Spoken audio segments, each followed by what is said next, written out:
was promised that this wouldn't turn into a larger regional conflict. It's hard to believe it. It's hard to believe that at this point. He was the no more endless wars candidate in 2016 and 2024, particularly, and this looks like an open betrayal of the base. Joining me now, Michael Hardaway, former communications director to Congressman Hakeem Jeffries, here in studio with me. Megan Hayes, former special assistant to President Biden. And Maura Gillespie, founder of BlueStack Strategies and previous advisor to former House Speaker John Boehner. Welcome to you all. So, Michael, you first here. We have Trump, who's defended all the criticism by telling a journalist, quote, MAGA is Trump. But one professor told the Washington Post, quote, I think to them it feels legitimately like a betrayal on a fundamental tenet of Trumpism. Who gets to decide what MAGA is and who it's about? Certainly it's the president, but it's also cumulatively a bunch of Americans who've bought into it. And does it suggest that this is a test of how strong the president's grasp is on the MAGA wing? Yeah, the base decides what MAGA is, and many of the right-wing influencers who supported him and helped him win in the election have abandoned him over the past week. They are furious over his decision to start this war. I mean, I would argue that who would believe Donald Trump during the campaign when he says he doesn't believe in more wars? Of course he would go back on his word, and that's what has happened. I think he's in trouble as we look to the midterm elections. Where's the energy in terms of what Republicans will need to hold the House and the Senate if people are abandoning ship? We already know that independents have already abandoned ship from Donald Trump.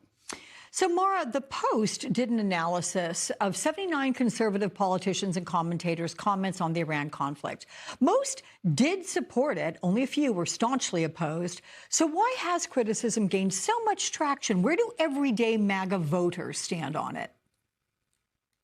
You know, your question to Michael, I thought of something that my former boss, John Boehner, used to say. He said, you know, a leader without followers is just a guy out taking a walk. And I think the President Trump is going to find himself in a position where he's not going to have many people behind him as he continues to really flip on them about what he has said in the past.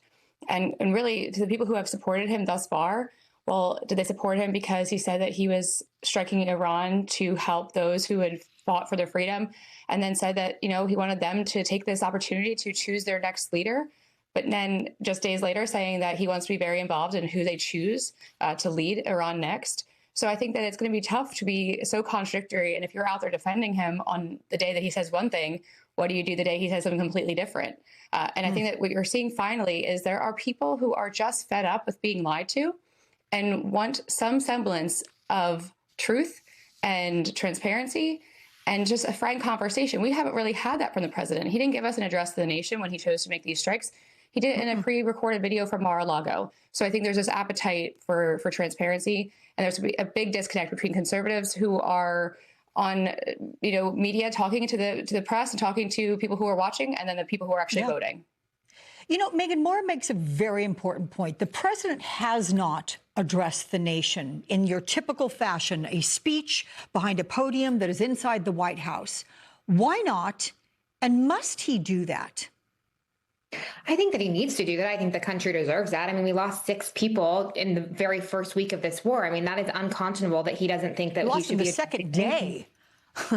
Exactly. So it's unconscionable that he doesn't think that he needs to address the nation. He's losing support minute by minute. He has not made a justification of why this was necessary and why it is necessary right now. The American people are understanding. We understand that democracy is fragile and that other countries should participate in democracies. And we understand that. But you have to bring the country along. You have to tell them why you're doing it, what the justifications are. You can't just say, oh, gas prices might rise. Oh, well, you know, it's war. People are going to die. Oh, well, like the callous nature of which he's approaching this, I think is really going to wear thin on the American people. And the Republicans that are running in the midterms are the ones that are going to pay the price.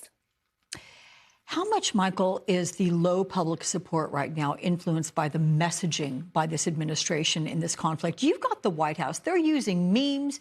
They're using video game footage. They're interspersing it with, you know, Hollywood film highlights. This is not a game. And when asked about the concerns of more retaliatory attacks after 6 U.S. service members were killed, Trump responded with, like I said, some people will die. When you go to war, some people will die. I mean, how do you describe this rhetoric? I think the messaging is obviously problematic, but his biggest problem is this economic disaster that he's overseen.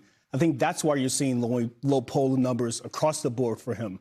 You've got nearly 100,000 people last month that lost their job. Yeah. You have more than 7 million people unemployed in America. And then you've got all these rising prices. Gas is up around 14% over just the last week, among all of these other things. And so for Donald Trump, his problem is both substance, but also communication with these childish memes and these very offensive and dismissive ways he talks about war and loss.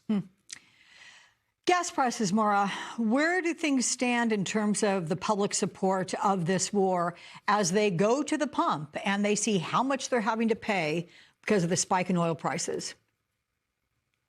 It becomes a problem. There's trackers already going on day by day that are showing the numbers go up. And again, when you're faced with this problem about affordability, that the president says one day isn't real, next day it's a hoax, and now saying that it's an invented word, that's a real impact that everyday Americans face. And it just, unfortunately for the MAGA world, and they're going to see him separate himself from reality, from the people who put him in the White House in the first place. And again, it shows the lack of severity that he's taking on the situations at hand that he is responsible for, and that he's supposed to be the leader of this country, of the free world, but also sympathizing and empathizing and recognizing the reality. And he has really lacked, not just in this term, but in his first administration, the empathy factor. And it's starting to really wear on people because they're facing the hardships and he is not. It's also, Megan, people did not vote for this. On the campaign trail, he said, no new wars, and I'm going to make the economy great, and your cost of living is going to come down. Not so much.